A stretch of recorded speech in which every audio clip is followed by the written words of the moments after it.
Voice connection. Oh. Oh, look, we're live.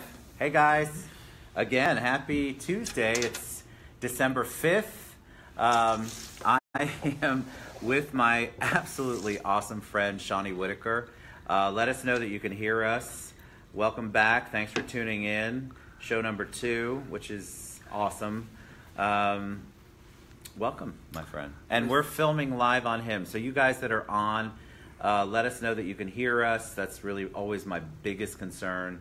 And so we got 2 live shows going on at once. So you got people coming on, I got people coming on. But let us know that you can hear us. So welcome. You can only bring one on. All right. No, you're good. Bring it. All right. All right. So here we are. So Stephanie, let me know you can hear us. We got a lot of people on. Thanks for being here, man. I appreciate it. Oh, man. Thank you very much for inviting me. Well, I'm just glad that you, it was such a blessing to, hey, Moises, what's up? Your ears must be burning. I was thinking about you today. Korea, hey, Korea, how you guys doing? Welcome again. Today's a great day. We're going to have a good time. Amen. Shawnie's amazing. So we met, right? Have we determined that we met up here at that event, or have we met before? I want to say I met you through the famous Aaron Luton.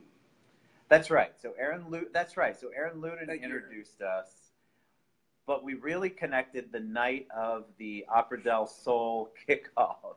So we had an event here. Nicole Dupre, who's been on the show, she's amazing. We had this kickoff for her Opera del Sol organization here at the Citrus Club. And I don't know why were you up here? Did you just stay the whole day? No, I came to visit you. Oh, that's right. You came to visit me. Came to visit you. This is what happens when you're old. I have to have somebody here to help me with the memory part of it. But I had so much fun that night, and that all had to do with you. You and Jenna Amira, who might be on the show, sometimes she is. We just had the best time at that event, I think. We met a lot of people, and I saw you in your prime. I saw you just kind of touching and doing your little Ted Bogart show thing. It's the same thing. Hold on. It's the same thing that you do. You do the same thing. You're very, you touch a lot of people. So, yeah, we had a great time. Needless to say, no egos in the room, which is another reason why I love you to death, because there's no egos and I don't have to worry about that. But we hit it off. But you hit it off with everyone. Anytime I talk to anybody about you, and I know this is the TED show, but we should talk about Shawnie for a little bit. Actually, for a lot, since it is his show.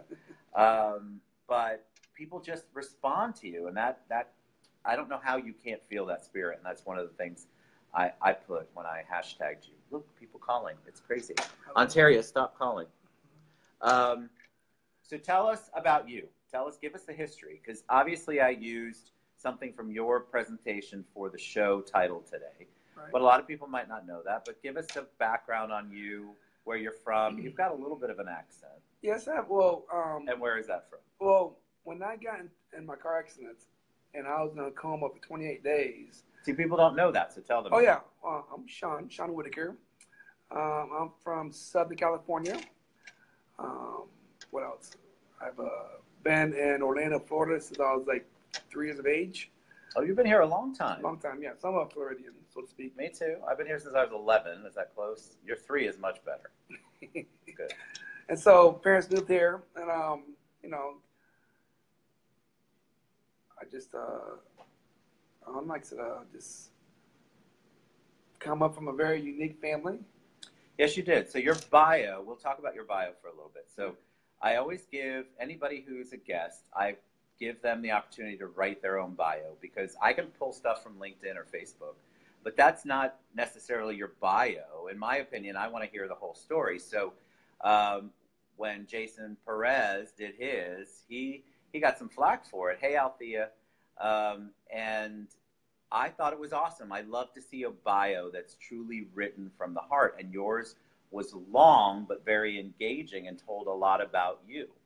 So, but you have to give, you know, the audience, you and I are the same.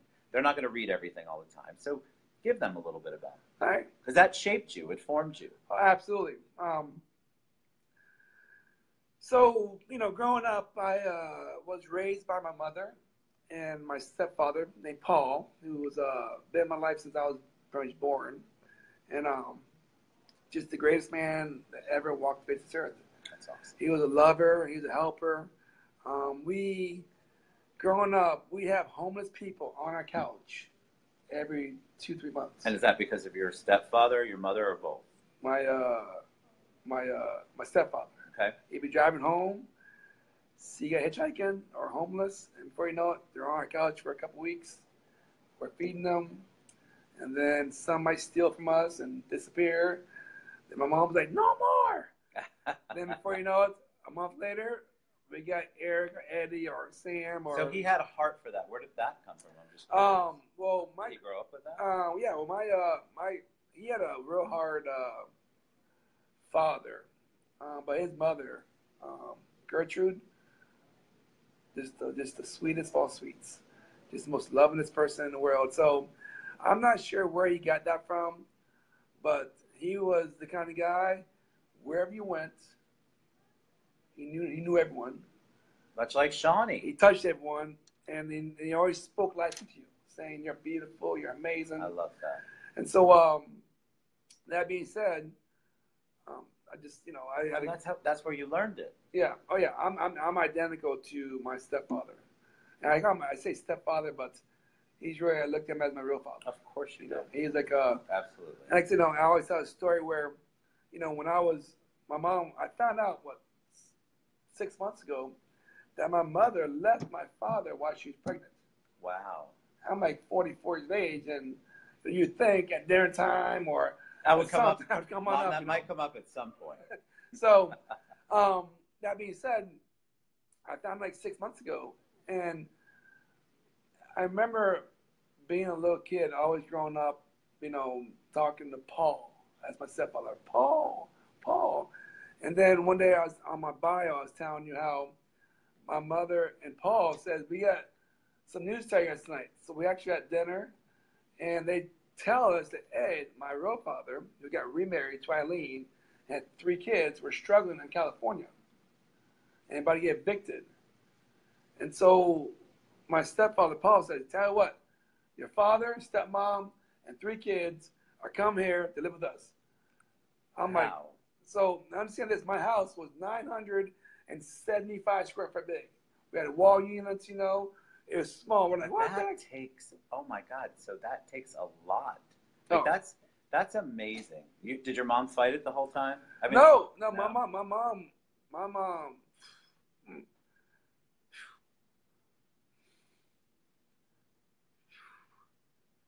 mom is by far the most lovingest, givingest, helpingest person. She's CNA, she's CNA, so she's a nurse assistant, and a certified nurse assistant, and she is just the most lovingest, helpingest. And a lot of people put these parents in these nursing homes, and they might come visit me once, twice a year. Right. My mom, a lot of these CNAs, they kind of cut corners. My mom, I don't care what's going on, dirty diapers, whatever. They're just she's on it. You have a lot of love for your parents. Oh yeah, so they're just amazing, and but that has molded you. Oh, absolutely. Right? Oh yeah. I mean, imagine your life if that hadn't been your mom and stepdad, or your real. I mean, he's your dad. Absolutely. But imagine if your life had been your mom and your biological dad. Right. It would have been a different a different world. Absolutely. Because my father, was an addict. From drugs, marijuana, to heroin. He has he was an addict. He died at 39 years of age. Oh my gosh. He died. I did not know that. He died at 39 years of age. And so when they got back on their feet, they got their own house when they moved to Florida, like 7 years later. And then my father and stepmom got kind of an argument, separated. So my stepfather said, "Come back, Mike, stay with us." So my stepfather took in my real father, and my real father passed away at 39 years of age in the back of my stepfather's house in his room. Wow. And so I remember I was in New Smyrna Beach sleeping, and at 4:30 in the morning I get woken up at the beach, and it's my stepfather saying, "Shawnie, come with me. We get some bad news." Wow. And so we get in the car, and he's like, "I want you to know your father passed away." And so I remember driving home, and I remember like at the funeral, we had this huge funeral. Honestly, we're poor, we're broke. We had this huge funeral with flowers and a little overhang, you know, like at the funeral and a headstone. And I'm like, Paul, like why such a big, why are you paying for such a big funeral for my father? He's like, son, as you get older, you'll realize it's not about his kids, about his parents, it's about the kids. Right. And right there was a life changer for me.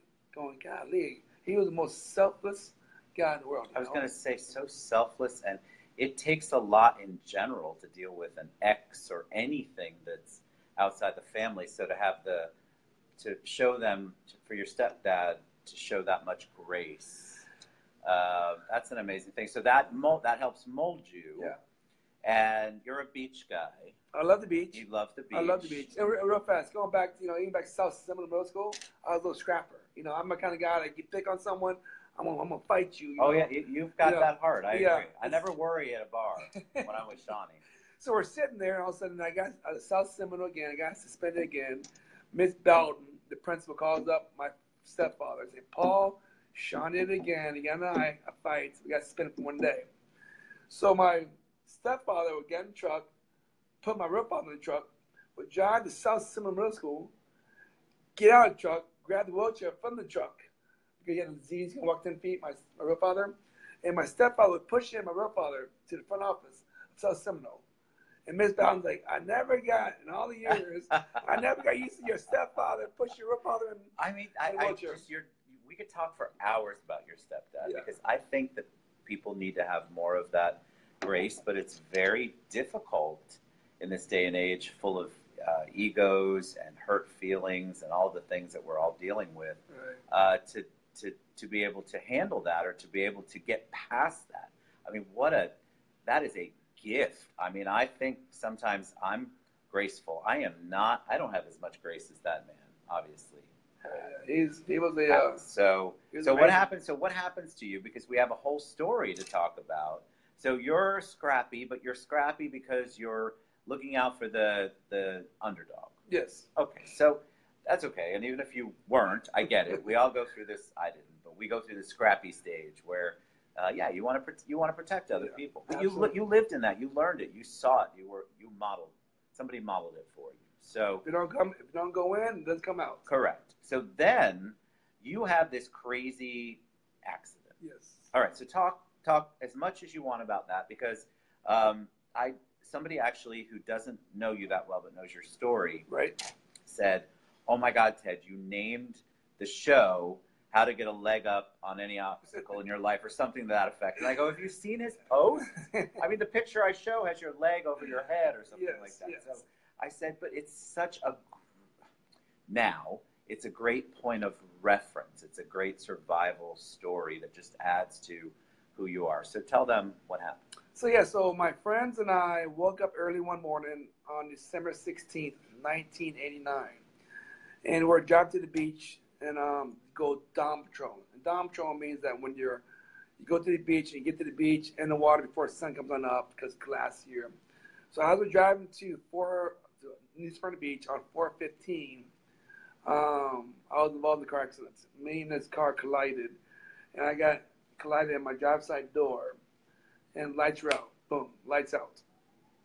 And so I guess my friends were behind me. The guy that worked that day, so I drove by myself. So they came around, my friend Mikey, Chris, CC, Jeff, and David came around the corner on 415. They see my car in shambles. And they airlifted me in the hospital. Wow. They gave me a 10% chance of living. 10% chance of living, not just walking, but living. Wow. Living, took out my spleen, sewed my liver up, broke my left femur bone, laceration. And so I weighed 130 before my accident. I was down to 82 pounds in ICU. Oh my God. Yeah. And so the community came together, and they loved on me, and they prayed on me, and for 28 days, they didn't know if I was going to live or die. And my voice, because it comes 28 days down my throat, I guess I pulled out, whatever, and I pulled out my spleen, all the stitches. that they strapped me down, but the tube down my throat created scar tissue on my throat, which kind of creates a little scratchiness in my voice. Ah, is that why you have the raspy voice? Yes, so it's Gotcha. my, so That's your sexy raspy voice, right? yeah. And so, so I was in hospital 2.5 months, and I remember waking up and looking down, like, where am I at? And I was kind of foggy, and I looked down, I was missing a leg. And I remember the doctors came on in and says, "Hey, Sean, I'm Dr. Williamson. I want you to know you're involved in a serious accident, and you lost half your leg." So I was sad. How old are you? I was 16 and a half. Yep. And I was so sad. I was a little kid, blonde hair, cute butt, surfer, love girls, and all this good stuff. I wake on up and I see a skinny kid, scars, stitches, missing a leg. I'm thinking to myself, like, who's on one date this dude here, And so I remember my friends would surf all day, and they'd come on by and, checking on me and hanging out and have a little shine time. Well, one day they came on in, and I was feeling so depressed. I didn't want, why did I live? Why can't I die? I remember they walked on in, and I tried to clean myself up. Like, what's going on? I'm like, I want to talk about it. Like, tell us. I'm like, why can't I die? Look at me. The doctor said I'll never surf again. This and that and that. And they thought for 16 days I'd be paraplegic. Because my pelvis moved half an inch. But through the grace of God, I was able to walk. That's amazing. And so I'm sitting there, and we're kind of down to our core feelings with four of my best friends, and they all sat there. I got emotional. I said, Shawnie, don't ever say you wish you would die. Wasn't for you, our parents would this own song. I wasn't the kind of parents kind of guy. We'll just go out drinking with you, going out surfing with you. Going out, to parties with you. But Shawnie, the number one thing we miss doing with you is paddling in the water, going surfing with you. And each one kind of bent down and kissed me on my head. I said, Shawnie, I love you. I remember when they left, I cried for hours on the scene. I cried for hours. And I remember, it's been 29 years now, right? And you're still emotional about it, which you still have a connection to it. That helps you be you. I love it. I mean, I don't want to see you cry in pain. I'm a big crier. About that later. But it's been 29 years, right? And that was the only time I've ever been sad. So you remember this. The community came together and set up a Shawnie Whitaker Surf Trust Fund. I love that. Honestly, I got my surfer friends, like all these boys. Before Troy Aether, Troy Aether was a good friend of ours, a little older than us, but we surfed with, and he actually put together this trust fund with 6 trustees, and they raised over $30,000 for me in a matter of 4 months. Wow. They had car washes, they had little canisters of me in ICU and me surfing, saying, let's help Sean surf again, they had a big basketball tournament at Lyman High School with Stuff the Magic Dragon, Otis Smith, who's now the president of the Orlando Magic. Yes. And they had BJ 105, his teachers. BJ 105. A long time ago, right? And all of a sudden, and they raised over $30,000 in like 4 months. And and I'm sitting there going like, wow, my family's poor, but I had so many visitors. So my first room was with 3 other patients. I had so many visitors come visit me that the doctors were like, listen, Sean has too many, visitors. That's an awesome problem to have. And they're driving an hour drive to go to the beach. Daytona Beach. An hour drive. And so they got my own personal room. My friends donated a Nintendo. But you understand that's also because of who you are. Like if you didn't have that much light or that light that you put out to people and that love that you put out for people, even at that age, people aren't going to respond. They respond because they know you're that person and they feel it and they know you. Yes. So, I mean, that's sort of how you've lived your life. You live your life like that. We talk about it and there's some people who have commented. You're just everything's positive. All that you do, and I know it's not every day, and I want people to leave here going, not thinking, oh my God, he's high on life 24/7. We all have our moments. But you make choices, right? you can't live in that dark place that you experience for that little bit of time and be successful and have as many people who love you, who are coming on the show. He's live as well, so coming on the show and talking and making comments about you. Well, I said you can definitely live that way if you choose. That's correct. You choose it, though. But I think, I mean, and I do like a lot of self-love, like self-growth kind of stuff. You do. And that, one thing I realized is this. I'm writing a book. I'm actually been on the back burner for a little while, but my goal is by June, I'm saying it publicly, by June, have a first draft. So we have to hold Shawnie accountable. Yes. Absolutely. And so in the book, it's called this. Because of you, I am me. The story of Shawnie Whitaker. And this book's going to talk about how because of my family, because of my friends, because of this, this stranger, because people just loved on me and prayed on me and sat there and said, no, Shawnie, you ain't giving up. I'm in the hospital, all depressed, right? My shaper, Greg Geisman, and his wife, Gina, walks into the hospital with a surfboard, say, hey, you ain't giving up. You're not giving up, Shawnie. And the doctor said, because my pelvis, my leg, that I never surf again. And but that's not true. Because you have, right? Correct. So tell them that, because I don't want. I know we're going to get caught up in so many awesome things. Right. But tell them, because you have surfed. Yes. Right. Still surf? You still surf. I've seen the pictures on your Facebook. Yeah. And that's not a 16-year-old Shawnie there before. No. That's you. Yes. And so, obviously, surfing, it's been my love since I was a little kid. As my friend Jeff Thomas. My friend Jeff Thomas would pick me and my friend Cece up before, after middle school. And they're in high school, right? And so they get earlier. But they would wait for us. So Jeff Thomas, lots of love for you, buddy. So Jeff would pick us on up, me and my friend Cece Roberts, and take us to the beach. And, like I said, and so for me, surfing has been a great,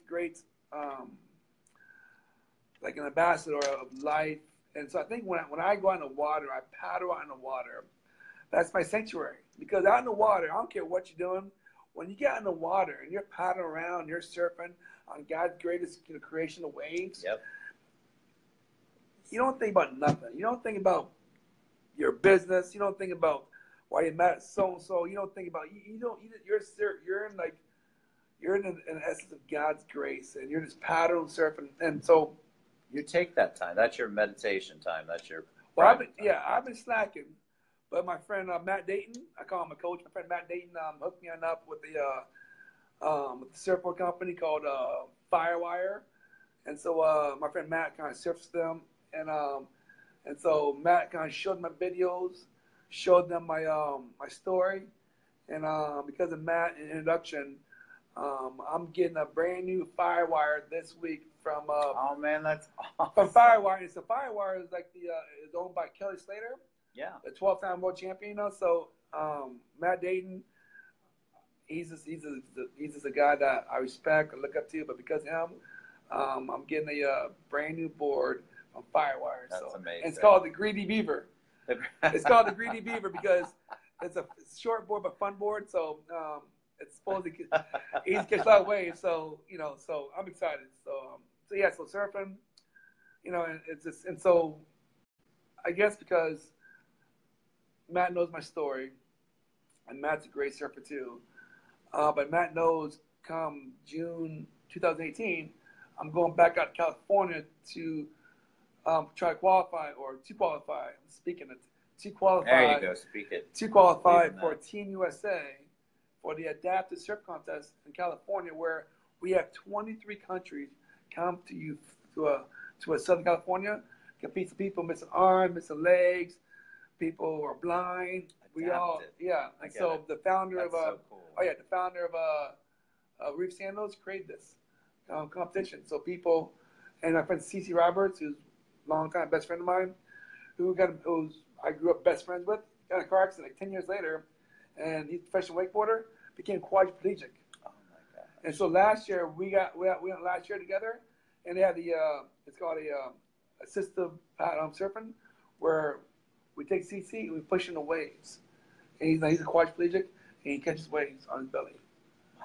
is beyond powerful. That's amazing. Oh, it's beyond powerful. That's amazing. And so with my help coach Maddie, keep me accountable. That's awesome. We got to post all of that stuff when we share the video. I'm going to go a little longer today because we're obviously talking, because we could talk for hours.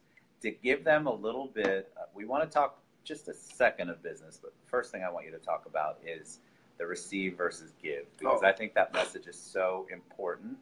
And hey, Jen, and I think that you spoke it to me at M Lounge, I think. We were at Allie McCarroll's event, maybe. Love you, Allie. You're awesome. And you spoke it, and I'm like, gosh, I got all teary-eyed. Which I made him cry. I love it. You did. You cried today. I'm a crier. There we go. I'm a crier. So talk about, though, because I think a lot of people, they're taught giving's the best, but you have an interesting message about receiving. So I want you to share as much of that as you can. And I definitely want to get in what you do because we're already at 30 minutes. Right. So give them a little bit about that. Well, obviously, I come from a family of poverty and addiction and drugs. I mean, my stepfather, and my stepfather and my mom's the greatest. But my entire life, I'm a giver. And my life coach named Mark Tassoni, I loaned someone like $700 who was about to get evicted. Long story short, she never paid me back. And I was hurting. I was hurt because she had kids. She said she got evicted. And I spoke to my life coach, Mark, and said, Shawnie, is it more important to give or receive? I'm like, oh, it's more important to give. It's better to give. Well, that's what we're taught. Yeah. Like, aren't we? Like, even from the beginning, it's sort of like part of the golden rule almost. You give. Right. We're all taught to be charitable and givers. So I'm like, give. Like, all right. So why do you give? I'm like, oh, because it feels good. Even the Bible says that you give it, you receive it. So he's like, oh, so you're selfish. I'm like, what do you mean? He's like, Shawnie, are you supposed to give to feel good? Are you supposed to give to receive? Or are you supposed to give to glorify God? Oof. He hit me. I'm like, oh. There it goes. There it goes, And so he's like, well, what's God say? Well, God says, love thy God, love thyself, love the neighbor. But what do we do? Love thy God, love the neighbor first, then ourselves. We're always in the back seat.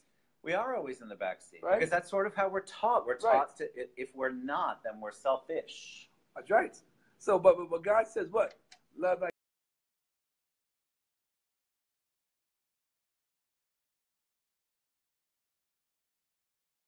It is more important to receive than to give. To me, because my stepfather was a giver beyond givers, my mom. Oh my God! Yeah, so your parents were. I mean, that is the definition of giving. Right. But there's a secret to that, right? There is a secret. Correct. So talk about that. So the secret is this. So the Bible says it is blessed to give, right? Then you look at the interpretation. It is blessed to give. It is better to give than receive. Oh yeah, it's better to give. It's better to give than receive. If you can give, but if you're broke and you don't have anything to give, so for example, like 3 days later, I'm hanging out, and this one girl always wants to do alarms with me. Says, "Sean, I got someone that wants to do alarm, and I'm ready to go for it." But great. So we met over there at a restaurant off 50 in Orange Avenue, and they walk on in, and in my phone I put lunch because whenever she calls me up, I'm always buying lunch. So whatever. So my guys, I'm a believer in her. She's ready. Understood. So I go, and I'm hanging out. So she's like, "Hi, Sean, what you buying today?" And a little voice from 3 days ago, Mark's like, "Say no."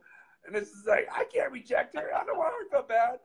And so I'm like, "Not today. I'm not buying you lunch." She's like, "Stop it." I'm like, "Not today."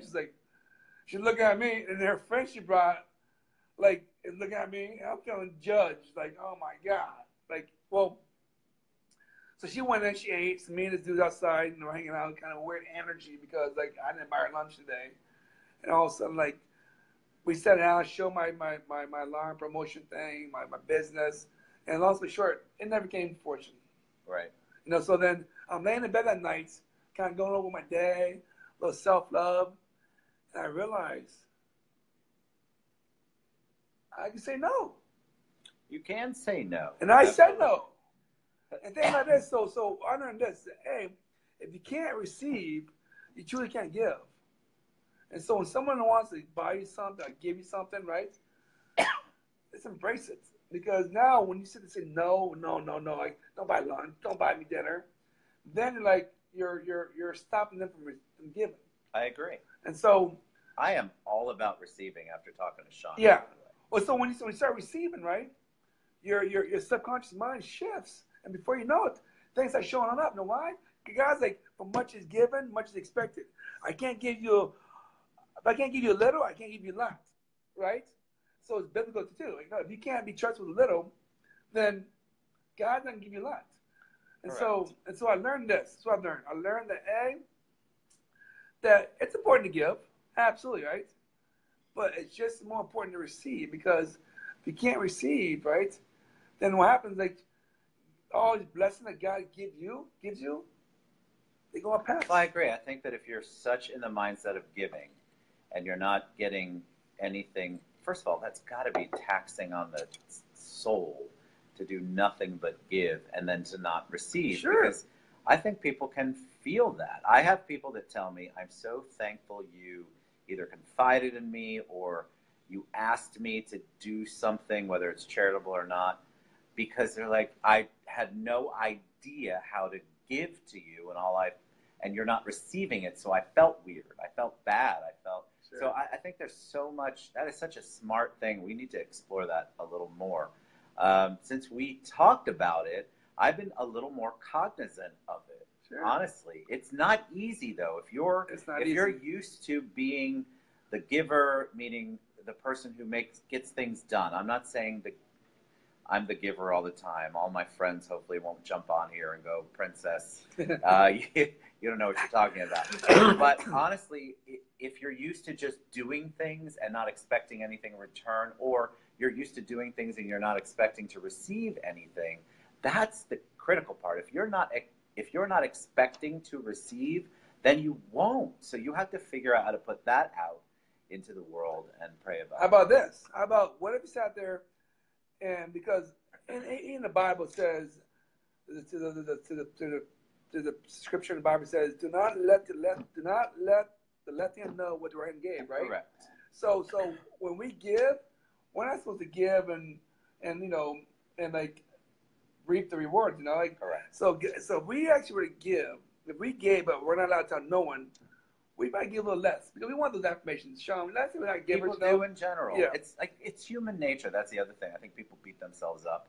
Look, you're human, and there are things you're never going to be perfect about that. So if you give and part of you wants something back, all right, well, just figure out how to get past that. But that doesn't mean you're a bad person. You shouldn't keep giving. Absolutely. You should completely keep giving.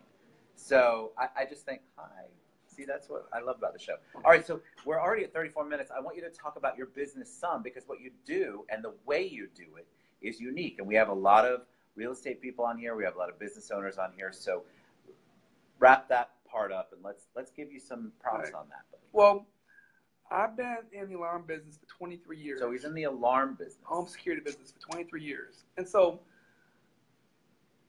after the market crashed and people were broke, I came with an idea with a company called Marketing Outside the Box. And what I do, I take realtors, mortgage brokers, title companies, insurance companies, and whenever they actually do a service for the customer, right, we put together a nice little package saying, to Mr. and Mrs. Smith, please accept this gift from Ted Bogart, your mortgage broker. They open it up, and we give them a brand new top-of-the-line GE alarm system installed at zero cost to them, and we give them no payments for 8 months.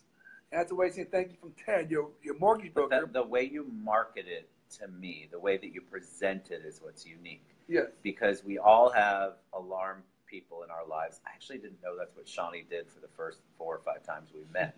But that's good, because honestly, you're more about trying to figure out how to help the people who you're doing business with. And so it's actually an added value that you're creating for the real estate agents, the mortgage brokers, the title people, or anybody who's in business. Exactly. you're creating this added value in a way that is so non-threatening, and because a lot of alarm services, it's in your face. There's 750 extra charges once you get there, Right. and you don't present it that way at all. You actually listen to people. You listen to me. You listen to everybody I've seen you interact with, and then you cater it toward their program or what they're trying to do. But my favorite thing was when you brought a folder that had my amazing picture on it, but it was marketed from me to them. So you're technically really not in the picture. No.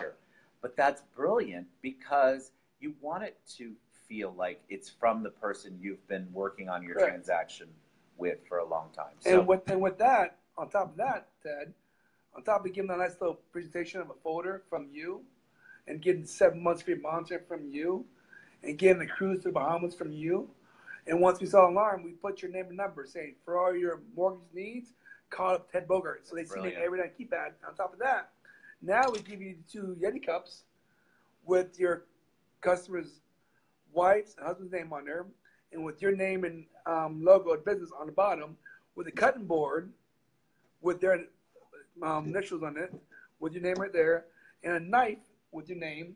I learned from Aaron Luden. Aaron Luden, you know. I love you, Aaron. And so now it costs you nothing. They see name everywhere, and on top of that, I give you $200 per install and the cruise Bahamas. Oh my God! I need it costs you nothing. I need all of that. See, isn't that also what he's done? Is he's taken this he's packaged it in a way that's seamless.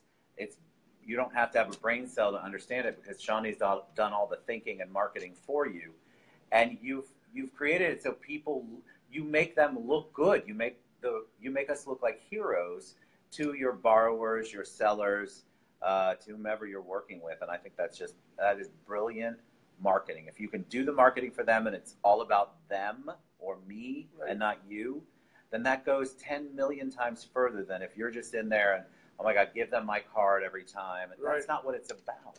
And that's what he said. Like last night I was talking to a realtor. He's like, well, it's come from me. I'm like, listen, I'm a friend. You won't see my name anywhere on the keypads, whatever. And so the company is called Marketing Outside the Box. Driving more business to you at no cost to you and paying you. I love that. All right, so we're going to put all the URLs for Shawnie and all of Shawnie's contact information. We're going to hashtag the heck out of it. You have to read his bio because it's awesome. I'm excited about your book. I'm excited that you decided to actually agree to come on the show because, you know, we can be a little crazy here, as you know. I love it. But you are such a gift. I love everything that you said, and I think you can tell by the people and how they're responding, and you'll get to go back and look at all the comments on both our live feeds. But you're just a blessing to be around. You're positive energy, motivational, and I love it. I love when you're around because you cannot feel down or discouraged when you're around Shawnie, and that is such a gift to give to people. Well, my life when I got my accident was December 16th, so we call that my life birthday. Your life birthday. So my life birthday is coming up in a couple weeks.